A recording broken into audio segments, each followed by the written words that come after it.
नमस्कार। आज के ट्यूटोरियल का विषय है लॉजिस्टिक रिग्रेशन। आज हम लॉजिस्टिक रिग्रेशन को एक पब्लिक डेटा सेट पे अप्लाई करेंगे। फिर हम कैटेगोरिकल डेटा से कैसे डील करते हैं ये सीखेंगे। और फाइनली हम मॉडल के जो डिफरेंट पैरामीटर्स अवेलेबल है हमारे पास sklearn के अंदर, उसको भी स्टडी करेंगे लॉजिस्टिक रिग्रेशन के पॉइंट ऑफ व्यू से। चलिए शुरू करते हैं। तो आज की जो हमारी प्रॉब्लम है उसमें हमारे को आइरिस फ्लावर की 3 प्रजातियां दी गई हैं। उसमें सेटोसा, वर्सिकलर और वर्जिनिका दी हुई है। और हमारी प्रॉब्लम है कि हमारे को इस डेटा सेट पे जो दिया हुआ है उसके बेसिस पे हमारे को इन तीनों को क्लासिफाई करना है। वैसे तो हमारे पास कोई इमेजेस नहीं गिवन, बट हमारी अंडरस्टैंडिंग के लिए मैंने यहाँ पे कुछ इमेजेस भी लगा रखी हैं ताकि हम बेटर अंडरस्टैंड कर पाएं कि हमें करना क्या है। तो आइरिस सेटोसा कुछ ऐसा दिखता है, वर्सिकलर कुछ ऐसा दिखता है और वर्जिनिका कुछ ऐसा दिखता है। तो इन तीनों में हल्का बहुत फर्क तो हम खुद ही पहचान सकते हैं, पर मोटे तौर पे हम ये नहीं जान सकते कि अच्छा कौन सा फ्लावर कैसा होगा बेस्ड ऑन जो हमारे को फीचर्स गिवन है। तो फीचर्स क्या गिवन है, हमारे पास 4 फीचर्स अवेलेबल हैं, sepal length, sepal width, petal length और पेटल विड्थ। अब ये 4 ही फीचर्स गिवन है। इन बेसिस पे क्या हमारा मॉडल हम ऐसा बना सकते हैं जो क्लासिफाई कर पाए इन तीनों फ्लावर्स को, ये हमारे को आज सीखना है। तो हमेशा की तरह हम शुरुआत करेंगे पैकेजेस इंपोर्ट करने से। पैंडास जो कि डेटा मैनिपुलेशन के लिए यूज होगा, numpy जो मल्टी डायमेंशनल एरेज के लिए, लार्ज मेट्रिसेस के लिए, इन सब के लिए यूज होता है, मैटप्लॉटलिब जो कि विजुअलाइजेशंस में हमारी हेल्प करेगा, और फाइनली sklearn जो कि हमारे को हमारा मॉडल देगा। सबसे पहले हम डेटा सेट को लोड करेंगे। ये डेटा सेट UCI लाइब्रेरी में अवेलेबल है, वहां से हमने उठा लिया है, ये लिंक उसी का है। और वो CSV में अवेलेबल है, वो डेटा हमने ले लिया और उसका हेड प्रिंट करा दिया। हेड मतलब शुरू की 5 वैल्यूज। शुरू की 5 वैल्यूज में हम ये देख पा रहे हैं कि हमारे को 4 फीचर्स गिवन है जैसा कि हमें पता था डेटा डिस्क्रिप्शन से, और एक स्पीशीज का कॉलम गिवन है जो कि हमारा फाइनल क्लास है जिसको हमारे को प्रिडिक्ट करना है। जो टारगेट वेरिएबल है वहां पे 3 अलग अलग कैटेगरीज होंगी, देखते हैं वो कौन सी हैं। तो हम देख पा रहे हैं कि डेटा की शेप 150 रोज और 5 कॉलम्स की है। और इसकी इंफॉर्मेशन में जाएं तो जो हमारे 4 फीचर्स है वो चारों की चारों फीचर्स हमारी फ्लोट टाइप की है, जबकि हमारे जो टारगेट वेरिएबल है वो ऑब्जेक्ट टाइप का है। जाहिर सी बात है जब हमारे पास 3 अलग अलग कैटेगरीज अवेलेबल है तो वो ऑब्जेक्ट टाइप में लिखी जाती है जनरली। तो वही यहाँ पे कर रखा है। जो हमारी मेमोरी है डेटा की वो कुछ 6 KB है, जो कि बहुत लिमिटेड मेमोरी है, वो हम आसानी से कहीं पे भी लोड कर सकते हैं। अब सारी फीचर्स जो है फ्लोट में है जैसा कि हमने देखा। उसके अलावा जो हमारी पूरा डेटा है उसमें कोई नल वैल्यू नहीं है। सारी की सारी 150 की 150 रोज में हमारे सारी फीचर्स में पड़े हुए हैं कोई ना कोई वैल्यू। तो वही हमारे लिए बहुत अच्छी बात है, हमारे को नल वैल्यू से डील नहीं करना पड़ेगा इस बार। आगे देखते हैं। तो जो 3 कैटेगरीज हमने चेक करनी चाहिए वही हैं सेटोसा, वर्सिकलर और वर्जिनिका। बट क्या हम इसको ऐसे ही अपने मॉडल को बता सकते हैं? क्या हमारा मॉडल इतना सक्षम होगा कि वो ये पढ़ पाएगा कि अच्छा सेटोसा क्या है, वर्सिकलर क्या है? ये सब तो मॉडल जानता नहीं। मॉडल के लिए क्या इंपॉर्टेंट है? मॉडल के लिए ये एक नंबर की फॉर्म में अवेलेबल होना चाहिए ताकि वो उसको इंटरप्रेट कर पाए। तो उसी में हमारा अब आती है कैटेगोरिकल डेटा को हैंडल करने की बात। कैटेगोरिकल डेटा होता क्या है? कुछ ऐसी नेम्ड वैल्यूज, कुछ ऐसी डिस्क्रीट वैल्यूज जो कैटेगरी को रिप्रेजेंट करती हो, पर वो हमारे न्यूमेरिकल फॉर्म में अवेलेबल ना हो। तो पहले हमारे को कंप्यूटर के लिए, मॉडल के लिए उस पूरी इंफॉर्मेशन को न्यूमेरिकल फॉर्म में रखना पड़ेगा। उसके बाद ही हम कंप्यूटर को दे सकते हैं कि हाँ जी अब ये 3 क्लासेस हैं, इस पे आप क्लासिफाई करिए। अब ये होगा कैसे? वहां पे जाने से पहले हम यहाँ पे एक चीज और देख लेते हैं। कैटेगोरिकल डेटा जो है 2 तरीके का होता है, नॉमिनल डेटा और ऑर्डिनल डेटा। नॉमिनल डेटा क्या होता है? जिसमें हमारी कोई ऑर्डर या कोई रैंकिंग नहीं होती, जैसे कि जेंडर। मेल फीमेल दोनों की इक्वल रैंकिंग है, कोई ऐसा नहीं है कि अच्छा एक ज्यादा एक कम, 0 1 ऐसा हम दे सकते हैं, पर इसका मतलब ये नहीं हुआ कि 0 की वैल्यू कम है तो उसकी सिग्निफिकेंस भी कम है, ऐसा नहीं है। ऐसे ही हम हेयर कलर की बात करें, एक और एग्जांपल यहाँ पे जो दिया गया है, अब इसमें black, brown, green, blue, grey, यहाँ पे 5 कलर्स तो हमारे को दिए हुए हैं, लेकिन क्या इसका मतलब ये है कि ब्लैक को हम ज्यादा प्रेफरेंस देंगे, उसको 5 रखेंगे, और ग्रे को हम 0 रख देंगे क्योंकि उसको कम प्रेफरेंस देनी है? ऐसा तो नहीं होगा। तो हम चाहेंगे कि इन सब की एक जैसी वैल्यूज हों, इसमें कोई हमारे डेटा के लेवल पे कोई भी प्रेफरेंस नहीं है, तो इसको कहते हैं हम नॉमिनल डेटा। दूसरा होता है ऑर्डिनल डेटा। ऑर्डिनल डेटा वो होता है जिसमें इनहेरेंटली हमारे को कोई ऐसी हिरार्की गिवन है, कोई ऐसी रैंकिंग गिवन है जिसके बेसिस पे हम कहते हैं कि अच्छा 5 बेटर है 4 से, या 1 बेटर है 3 से। जैसे कि यहाँ पे एक एग्जांपल दिया हुआ है कस्टमर फीडबैक का। अब रेटिंग है 0 से लेकर 10 तक की। अब ऐसा भी हो सकता है कि कोई एक कस्टमर है, उसने आपको दिया 1 फीडबैक में, और एक कस्टमर है जिसने आपको दिया 9 फीडबैक में। तो इसका मतलब क्या हुआ कि जो 9 है वो बेटर फीडबैक होगा, अगर हम ऐसे ही उसको डिस्क्राइब करें तो। अब मॉडल को ये इंफॉर्मेशन देनी जरूरी है, तो उस बेसिस पे अगर हम कहें तो ये हमारा हो जाएगी एक तरीके की ऑर्डिनल कैटेगोरिकल डेटा। अब इसको हैंडल करने के 3 तरीके यहाँ पे लिखे हुए हैं, बट इसके अलावा भी बहुत सारे तरीके हैं, यहाँ पे हम 3 ही डिस्कस कर रहे हैं। सबसे पहला है वन हॉट एन्कोडिंग। ये सबसे ज्यादा चलन में चलने वाली हैंडलिंग प्रोसेस है। इसमें होता क्या है कि हम हर एक जितनी भी कैटेगरीज हैं उसका एक अलग से कॉलम बना देते हैं, एक बाइनरी कॉलम जिसमें अगर वो वैल्यू है तो उसमें हम लिख देंगे 1, और अगर वो वैल्यू वहां पे नहीं है तो उसको लिख देंगे 0। जैसे यहाँ पे एक एग्जांपल गिवन है। अब हम एक कलर की बात कर रहे हैं, कोई ऐसा डेटा है जिसमें हमारे को एक कॉलम कलर का है, उस कॉलम में हमारे पास रेड, ग्रीन और ब्लू अवेलेबल है। अब इसमें हम ये कर सकते हैं कि हम रेड को रखें जी, रेड को हम रख दें कि एक कॉलम हमने रेड का बना दिया, ऐसे हमने एक कॉलम ग्रीन का बना दिया और एक कॉलम हमने ब्लू का बना दिया। अब इसमें रख दिया हमने इज रेड, क्या ये रेड है? अगर हाँ तो 0, या फिर अगर हाँ तो 1, जो भी हम डिस्क्राइब करना चाहें, और उसके ऑपोजिट वाला अकॉर्डिंगली 1 या 0 हो जाएगा। तो हम कहेंगे कि अच्छा ये एक पर्टिकुलर सैंपल है, इसमें ये कैटेगरी जो है वो कलर में रेड है, तो इस रेड में हम रख देंगे 1, और इस ग्रीन और इस ब्लू में हम रख देंगे 0 0। तो ऐसे हमारी कैटेगरी डिफाइन हो गई। अब जो ओरिजिनल कलर का कॉलम था हम उसको ड्रॉप कर देंगे, और हमारे पास सिर्फ ये 3 जितनी कैटेगरीज थी, ये 3 कैटेगरीज का कॉलम रह जाएगा, इस रेड, इस ग्रीन, इस ब्लू। इस तरीके से हम वन हॉट एन्कोडिंग कर सकते हैं।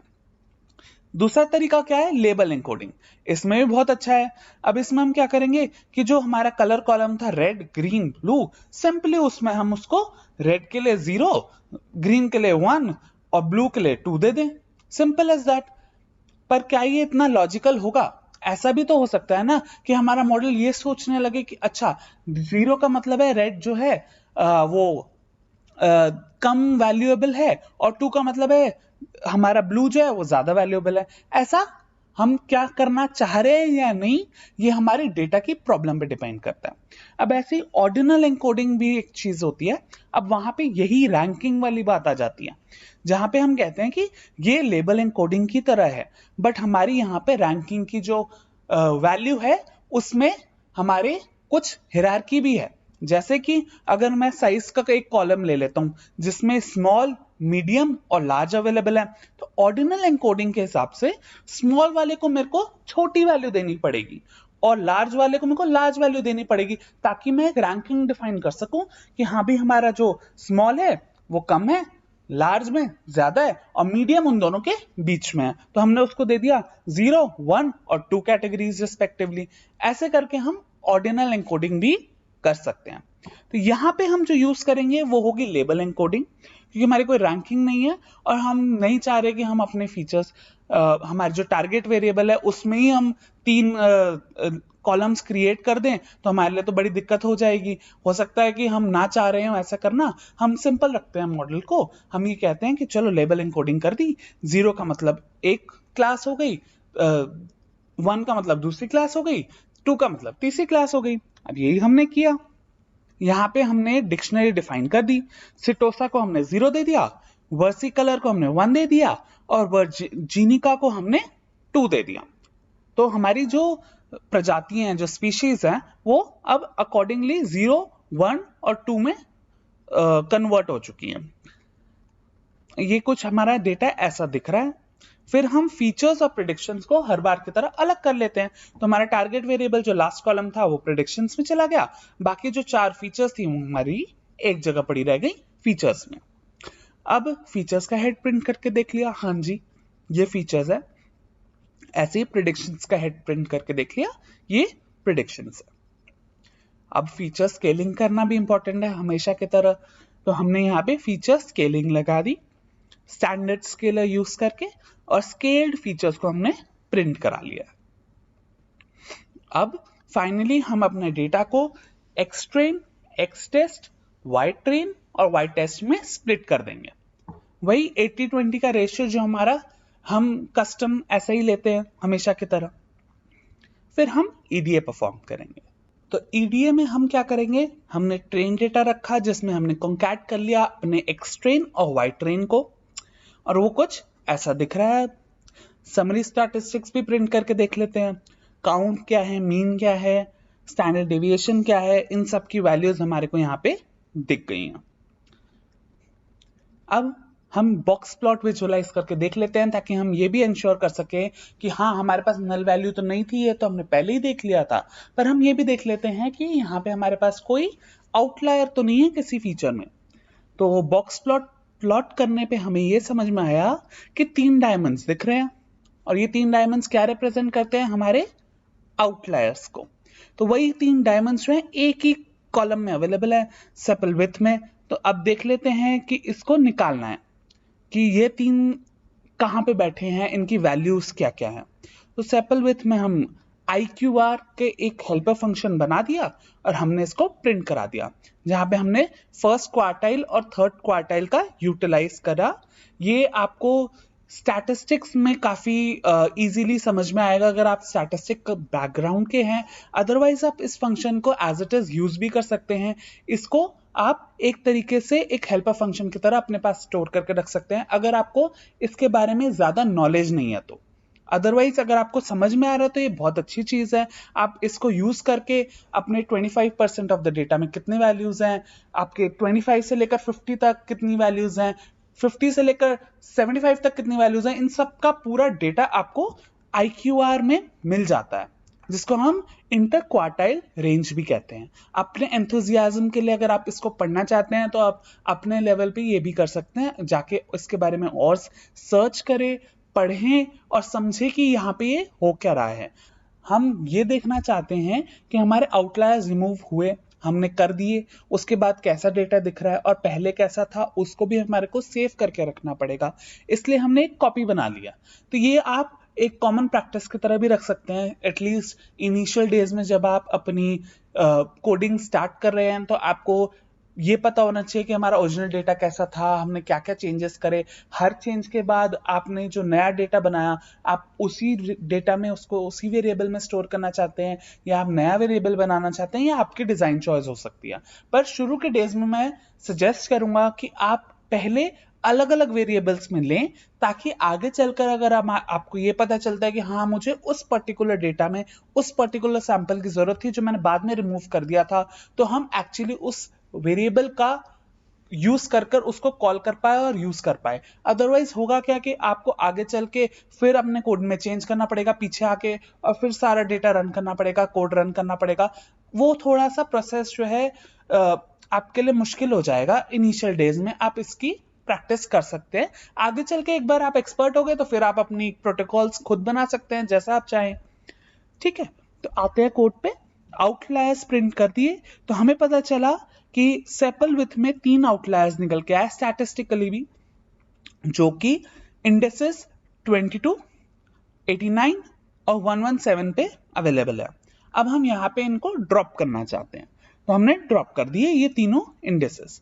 अब हमारा जो न्यू डेटा निकल के आया, जो ट्रेनिंग डेटा था, वो 117 रोज का रह गया। 120 ओरिजिनली थी, जो हमारा ट्रेन डेटा में थी, अब ये ट्रेन डेटा की जो कॉपी है जिसमें हमने 3 सैंपल्स को ड्रॉप कर दिया है, वो कुछ ऐसा दिख रहा है और जिसमें 117 रोज है। आगे चलते हैं। अब हमने यहाँ पे देखिए, हमने एक्स ट्रेन और वाई ट्रेन को अपडेट कर दिया है अपने ट्रेन कॉपी से, जबकि हमने ट्रेन डेटा एक और वेरिएबल में स्टोर करके रख लिया। ये ट्रिक है, ताकि हम आगे चल के अगर मुझे दोबारा यूज करना हो तो एक सैंपल की कॉपी तो मेरे पास हमेशा पड़ी रहे। अब वाई ट्रेन भी देख लेते हैं, इसमें भी वैल्यूज पड़ी हुई हैं। ऐसे ही अब हम दोबारा से बॉक्स प्लॉट करके देखते हैं और देखते हैं कि क्या अभी भी हमारे को आउटलायर बचे हैं, यही 3 थे। तो प्लॉट करने के बाद हमें यह पता चलता है कि अब जो नया डेटा हमारे पास आया है उसमें भी सेपल विथ में एक आउटलायर पड़ा है। मतलब पहले जो हमने 3 आउटलायर्स निकाले थे वो पुराने डेटा की स्टैटिस्टिक्स के बेसिस पे निकाले थे। अब हमारे जो नया डेटा है इसकी स्टैटिस्टिक्स की बेसिस पे जो हमने बॉक्स प्लॉट बनाया है उसमें भी हमारे को एक डायमंड मिल रहा है, यानी एक आउटलायर मिल रहा है। हम चाहेंगे कि हम इस आउटलायर को भी रिमूव करें।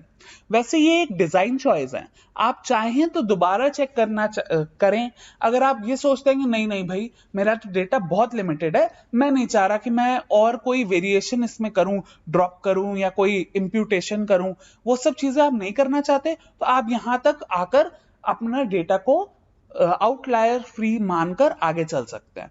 ये आपकी चॉइस रहेगी। तो लेकिन हम यहाँ पे ये कह रहे हैं कि नहीं, हम तो चाहते हैं कि भाई हमारा डेटा जितना आउटलायर से फ्री हो सके उतना ज्यादा अच्छा। तो हम कहते हैं कि IQR से फिर हम निकाल के देख लेते हैं कि कौन से इंडेक्स पे बैठा है ये पर्टिकुलर डेटा पॉइंट। अच्छा, एक चीज और, यहाँ पे हम ये भी देख सकते हैं कि जो हमारा बॉक्स प्लॉट हमारे को वैल्यू दे रहा है और जो हम IQR से निकाल रहे हैं, कहीं ऐसा तो नहीं है दोनों में कुछ विरोधाभास है? कुछ ऐसा तो नहीं है कि हाँ भाई यहाँ पे मेरे को 3 आउटलायर दे रहा है और जो IQR से मैंने स्टैटिस्टिकली कैलकुलेट करा है वो अलग है? समझने वाली बात यह है कि दोनों में जो बॉक्स प्लॉट है उसके अंदर भी हो IQR वाला काम ही रहा है, लेकिन फिर भी हम ये अगर टेस्ट करना चाहते हैं तो एक काम करते हैं। अभी तो हमारे को बॉक्स प्लॉट में सिर्फ सेपल विड्थ में एक आउटलायर मिला है, जो हमने चेक भी कर लिया कि आउटलायर कहां पे पड़ा था। हम ये देखते हैं कि क्या सेपल लेंथ में कोई आउटलायर दिख रहा है अगर हम IQR से निकालना चाहें तो। देखते हैं। तो हमने देखा कि सेपल विड्थ में हमारे को कोई आउटलायर नहीं मिला, मतलब हमने स्टैटिस्टिकली अपनी विजुअलाइजेशन को वैलिडेट भी कर लिया। तो हम इस पे पूरी तरीके से रिलाई कर सकते हैं। तो अब वो जो हमारे को एक आउटलायर मिला था उसको ड्रॉप भी करना है, वो ड्रॉप कर लिया और अब हमारे पास कुछ ऐसा डेटा पड़ा। तो अब हमने वो डेटा ड्रॉप कर दिया तो हमारे पास 116 रोज रह गई हैं। हमने अपडेट कर लिया अपने डेटा को हमेशा की तरह। या ये चीज मैं बार बार रिपीट कर रहा हूं ताकि आप इस चीज को कभी भूले ना। आप अगर इस चीज को भूलेंगे तो वही गलती करेंगे जो प्रीवियस एक्सपीरियंसेस की मैंने आपको बताई है कि वो अपडेट करते नहीं है और आगे अपने पुराने डेटा को ही ले जाते हैं और फिर मॉडल जो है अच्छा परफॉर्म नहीं करता और आप सोचते रह जाते हैं कि मैंने तो इतनी सारी EDA कर ली, मैं तो इतनी सारी प्री प्रोसेसिंग कर ली, लेकिन उसके बाद भी मेरा मॉडल तो अच्छा हो ही नहीं रहा, कोई इंप्रूवमेंट ही नहीं है। तो आप इस चीज का हमेशा ध्यान रखें। फिर हमने बॉक्स प्लॉट करा देखने के लिए कि अब भी कोई आउटलायर तो नहीं रह गया। तो हमने देखा कि हाँ जी, अब हमारा डेटा कंप्लीटली क्लीन है ऑफ द आउटलायर्स।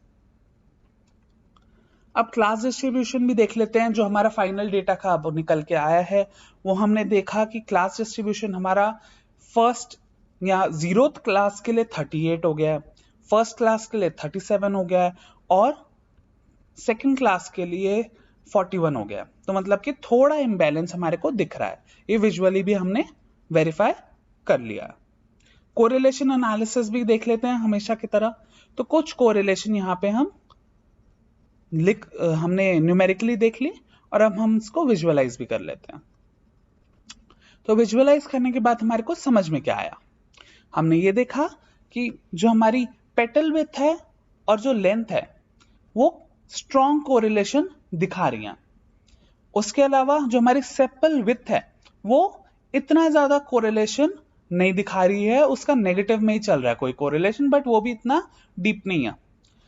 जबकि हमारी जो सेपल लेंथ है वो मॉडरेटली कोरिलेटेड है टारगेट वेरिएबल के साथ। क्या हम इसको वेरीफाई भी कर पा रहे हैं?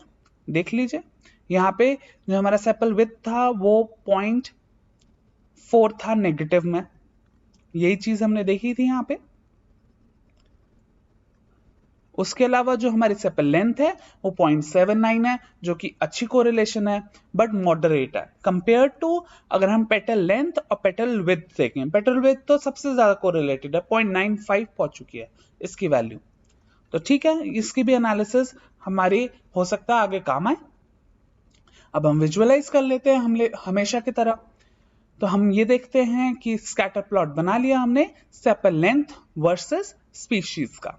इस विजुअलाइजेशन में हम देख पा रहे हैं कि जो हमारी सेपल लेंथ है वो तीनों स्पीशीज के लिए ओवरलैप कर रही है। जैसे कि 0th स्पीशी जो है वो फर्स्ट स्पीशी के साथ कुछ इस एरिया में अगर हम देखें तो वहां पे सेपल लेंथ का ओवरलैप हो रहा है।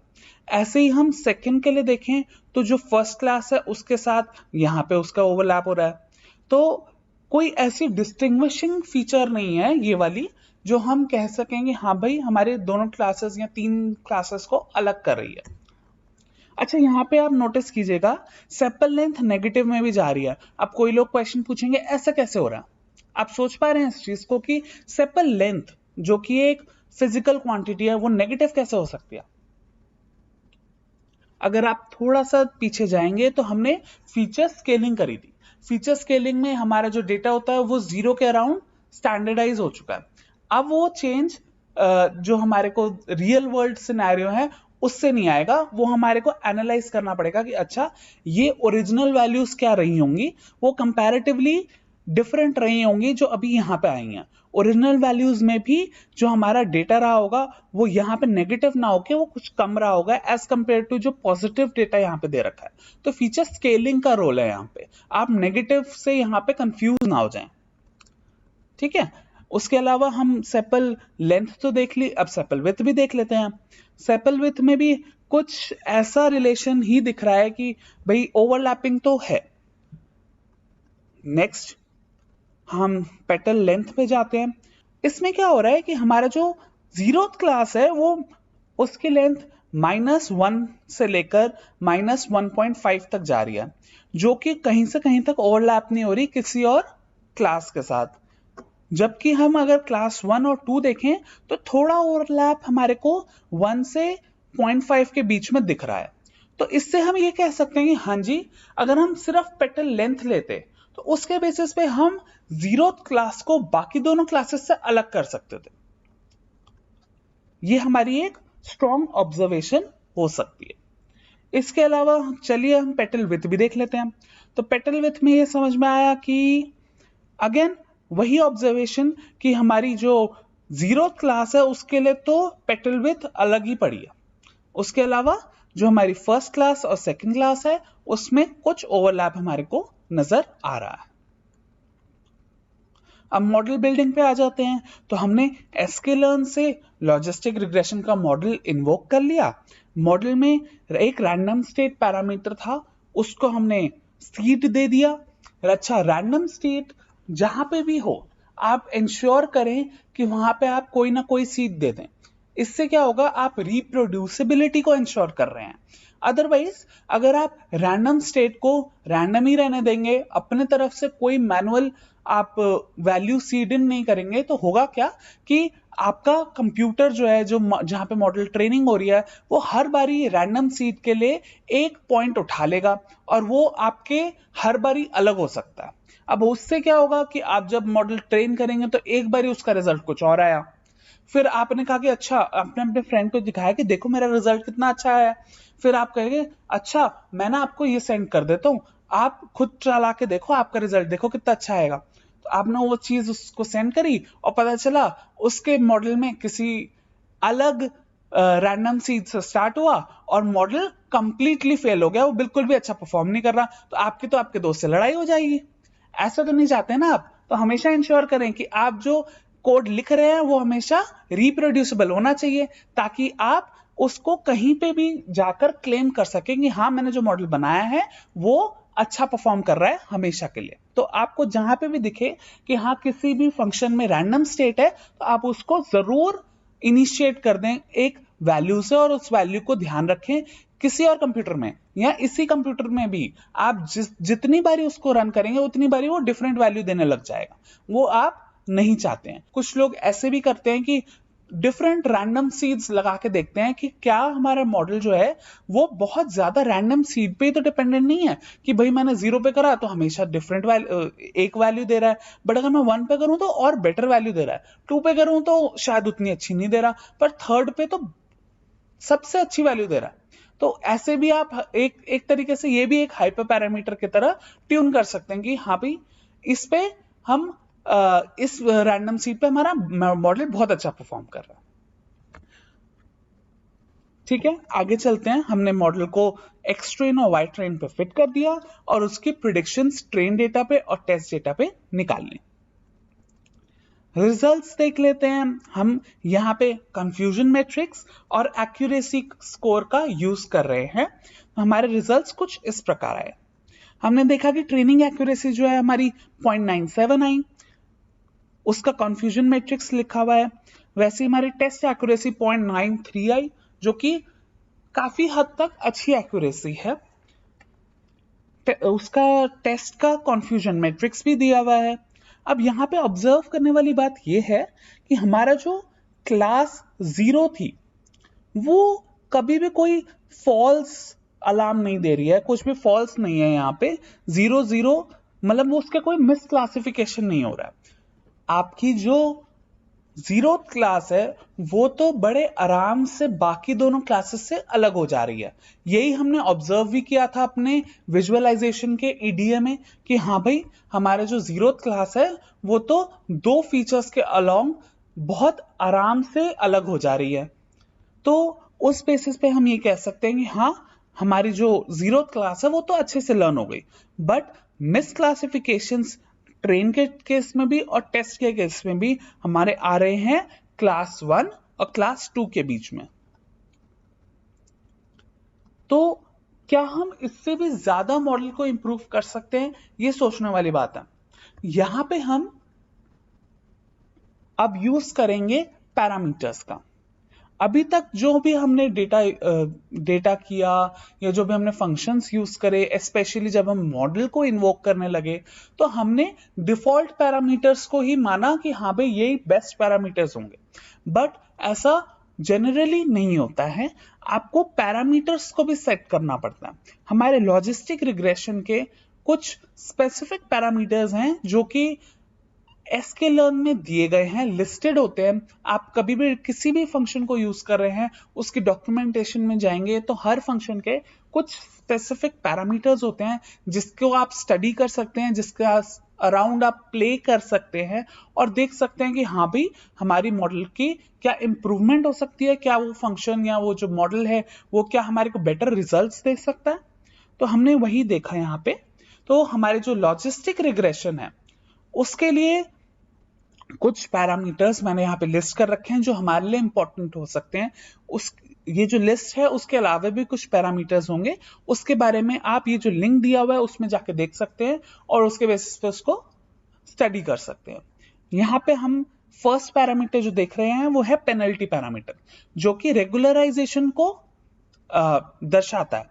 तो इसमें L1 है, L2 रेगुलराइजेशन, इलास्टिक नेट ये भी हमने डिस्कस किया है, और या फिर नन जिसका मतलब है कि कोई रेगुलराइजेशन हमने नहीं लगाई। इसमें जो डिफॉल्ट पेनल्टी है वो L2 रेगुलराइजेशन किया है। इसका मतलब ये है कि अभी जो हम डिफॉल्ट पैरामीटर से अपना मॉडल ट्रेन कर रहे थे उसमें हमारा L2 रेगुलराइजेशन बाय डिफॉल्ट लगा हुआ था। अब ये बात अगर हम मिस कर जाते, अगर हम पैरामीटर नहीं देखते, तो हम कभी ये जान ही नहीं पाते कि अच्छा जो हमने मॉडल ट्रेन करा है वो तो L2 रेगुलराइजेशन के साथ करा है। तो ये चीज इसलिए हमारी हमेशा ध्यान रखें कि हम मॉडल को किस पैरामीटर्स पे ट्रेन कर रहे हैं, जो डिफॉल्ट पैरामीटर्स है वो क्या है, और क्या मैं उसको ट्यून करूंगा, चेंज करूंगा तो कैसी वैल्यू निकल के आएगी। नेक्स्ट हमारे C पैरामीटर है जो कि एक फ्लोट वैल्यू है जिसकी डिफॉल्ट वैल्यू 1 है। अच्छा ये करता क्या है, ये इनवर्स ऑफ रेगुलराइजेशन स्ट्रेंथ है। जो हमारा रेगुलराइजेशन में रेगुलराइजेशन स्ट्रेंथ शो करता है उसका इनवर्स है। तो इसलिए इसकी जो स्मॉलर वैल्यूज होंगी इसका मतलब ये होगा कि हम रेगुलराइजेशन उतनी ज्यादा लगा रहे हैं। नेक्स्ट है फिट इंटरसेप्ट। फिट इंटरसेप्ट एक बूल पैरामीटर है। इसका मतलब है कि हम इंटरसेप्ट या बायस जो होती है हमारे मॉडल में हम चाहते हैं या नहीं चाहते हैं, तो वो हम यहाँ पे सेट कर सकते हैं। क्लास वेट्स एक और पैरामीटर है जिसमें या तो आप एक डिक्शनरी दे सकते हो कि हमारे को 0th क्लास की इतनी वैल्यू है, फर्स्ट क्लास की इतनी वैल्यू है और सेकंड क्लास की इतनी वैल्यू है, तो आप उस बेसिस पे एक डिक्शनरी दे दीजिए और आपका मॉडल अकॉर्डिंगली क्लासेस को वेटेज दे देगा। दूसरा तरीका है कि आप नन वेटेज दे दीजिए, जिसका मतलब होगा कि सारी क्लासेस इररिस्पेक्टिव कि उसके कितने सैंपल्स हैं हमेशा वेटेज 1 के साथ ही जाएगी। तीसरा तरीका है बैलेंस्ड लिख दीजिए। इसका मतलब क्या होगा, तो आपके पास जितने सैंपल हैं उसके कन्वर्सली आप वेटेज देना चाहते हैं। जैसे कि अगर आपके 5 सैंपल है एक क्लास के और 100 सैंपल्स हैं दूसरी क्लास के और आप चाहते हैं कि भाई बैलेंस होना चाहिए, तो आप चाहेंगे कि जो 5 सैंपल्स है उसकी वेटेज उतनी ही हो जितने इन 100 सैंपल्स की मिलाकर है। तो उसी चीज को ये बैलेंस हैंडल करता है। उसके अलावा सॉल्वर जो कि सबसे इंपॉर्टेंट पैरामीटर होगा यहाँ पे, वो सॉल्वर जो है हमारी किस तरीके की ऑप्टिमाइजेशन हम करना चाहते हैं अपने लॉजिस्टिक रिग्रेशन में, इस चीज को दर्शाता है।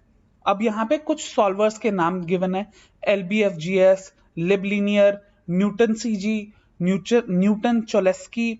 अब ये कुछ जो हैं क्वाड्रेटिक अप्रोक्सीमेशन लेते हैं, कुछ न्यूटन अप्रोक्सीमेशन ले रहे हैं, कुछ कोऑर्डिनेट डिसेंट एल्गोरिथम यूज कर रहे हैं। तो ये डिफरेंट डिफरेंट एल्गोरिथम्स ऑप्टिमाइजेशन में जो हमारे आज तक बने हैं उनको जो उनके जो स्टेट ऑफ द आर्ट थे वो उठाकर यहाँ पे लाए गए हैं और sklearn ने उसको इनबिल्ट डाल दिया है। उसके अलावा SAG करके भी है जो कि स्टोकेस्टिक एवरेज ग्रेडियंट को रिप्रेजेंट करता है। सागा जो है उसका एक वेरिएंट है। यहाँ पे कुछ लिंक्स गिवन है और ये भी बहुत अच्छा रिसोर्स हो सकता है, एक PDF है जहाँ पे आप जाकर उसको और डिटेल में स्टडी कर सकते हैं अपने इंटरेस्ट के लिए। तो इनमें से आप एक सॉल्वर को यूज करेंगे। बाय डिफॉल्ट जो अभी हमने यूज किया था वो LBFGS एक ऑप्टिमाइजर था, वो यूज किया था हमारे लॉजिस्टिक रिग्रेशन की प्रॉब्लम को सॉल्व करने के लिए। अब यहाँ पे एक बहुत अच्छी सी टेबल भी गिवन है sklearn की ही डॉक्यूमेंटेशन में, उसका लिंक भी दिया गया है, तो आप यहाँ पे जाके देख सकते हैं कि कौन सा सॉल्वर किस चीज के लिए एप्लीकेबल है। मल्टीनोमियल डेटा है यानी आपके पास 2 से ज्यादा क्लासेस है, बाइनरी क्लास नहीं है, इसके लिए आप क्या यूज करेंगे, कौन सी पेनल्टीज के साथ कौन सा सॉल्वर वर्क करता है। कुछ ऐसे भी सॉल्वर्स हैं जो पर्टिकुलर पेनल्टी के लिए यूज नहीं होते हैं, वो सब आप यहाँ पे स्टडी कर सकते हैं, अकॉर्डिंगली अपना डिसीजन ले सकते हैं कि आपको कौन सा पैरामीटर अपने सॉल्वर के लिए सेट करना है। अब यहाँ पे बिहेवियर के बेसिस पे और पेनल्टी के बेसिस पे आप डिसीजंस ले सकते हैं। उसके अलावा हमारा रैंडम स्टेट भी एक पैरामीटर है जो कि हमने पहले शुरू में सेट करा था। हमारे डिफॉल्ट पैरामीटर्स के साथ भी हमारे को रैंडम स्टेट जरूर हमने सेट करी ताकि हम रिप्रोड्यूसिबिलिटी इंश्योर कर सकें। उसके अलावा हमारा मैक्स आइटर करके एक और डिफॉल्ट पैरामीटर है जो कि बताता है कि हमने जो आइटर कन्वर्जेंस है वो कितने आइटरेशंस में पूरी करनी है, या हम ये कहें कि मैक्सिमम नंबर ऑफ आइटरेशंस कितनी है हमारे सॉल्वर को जो कन्वर्ज कर जाना चाहिए, ये एक पैरामीटर है। उसके अलावा लास्ट है L1 रेशियो जो कि तभी सेट होता है जब हम इलास्टिक नेट यूज कर रहे हो एज अ पेनल्टी। उसमें होगा क्या कि हम L1 को कितनी वेटेज देना चाहते हैं एज कंपेयर टू L2, इसके बारे में ये L1 रेशियो हम सेट कर सकते हैं। तो यहां पे जो हम पैरामीटर सेट करने वाले हमारा सॉल्वर वो रहेगा सागा, क्योंकि हम ये देख पा रहे हैं कि वो हर पेनल्टी के लिए एप्लीकेबल है, यस लिखा हुआ है सब में। उसके अलावा तो हमारे को अच्छा इससे क्या बेनिफिट होगा कि ये बेनिफिट होगा कि हम जितनी भी पेनल्टीज हैं एटलीस्ट उनको स्टडी कर पाएंगे, हमारे पास ज्यादा इंडिपेंडेंस रहेगी। इसके अलावा हम बिहेवियर की बात करें तो उसमें फास्टर भी है ये, और अनस्केल्ड डेटा सेट के लिए ये रोबस्ट नहीं है, ये एक डिसएडवांटेज हो सकता था। पर यहाँ पे हम इंश्योर कर चुके हैं कि हमारा फीचर्स ऑलरेडी स्केल्ड है, इसलिए हमारे को सागा जो है एक बेस्ट चॉइस नजर आ रहा है बाकी सब में से, तो हमने वही यूज करा। सागा के बेसिस पे हमने पेनल्टी को डिफरेंट पेनल्टीज पे सेट करके देख लेते हैं क्या हमारा मॉडल इंप्रूव हुआ। तो हमने कहा कि भाई सॉल्वर हमारा सागा रहेगा, रैंडम स्टेट 0 ही रहेगी, पेनल्टी नन रहेगी।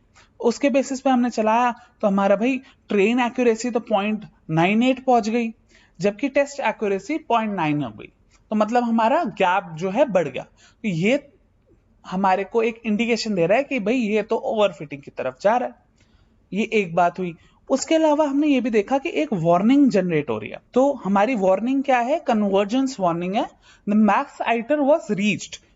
इसका मतलब क्या है कि भाई हमारा मॉडल कह रहा है कि भाई और कन्वर्ज हो सकता था, बट आपने मैक्स आइटर की जो लिमिट रख दी है मेरे पास, उसकी वजह से आपका मॉडल कन्वर्ज नहीं हुआ। तो वो मैक्स आइटरेशन की रेंज क्या थी हमारी, हमने 100 सेट कर रखी है बाय डिफॉल्ट, तो वो प्रॉब्लम कर रहा है। तो हम कहते हैं चलो कोई बात नहीं, हम मैक्स आइटर बढ़ा के देख लेते हैं।